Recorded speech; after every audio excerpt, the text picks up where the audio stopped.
مؤسسة اقرأ النموذجية تقدم الإذاعة المدرسية. بسم الله الرحمن الرحيم. مرحبا بكم يا زملائي وزميلاتي الأعزاء إلى أعتنا لهذا اليوم عن ميثاق المدرسة. فهل تعرفون ما هو ميثاق المدرسة؟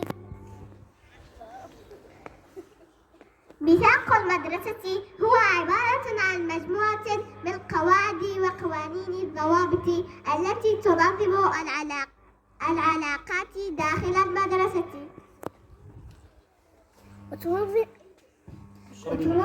وتنظم العلاقات بين المدرسين والمتعلمين وبين المتعلمين فيما بينهم. فما هي قواعد ميثاق القسم؟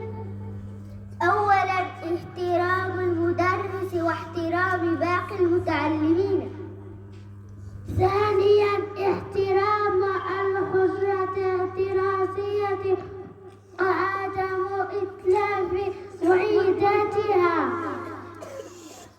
ثالثاً احترام زمن التعلم وعدم التأخر عن الدروس.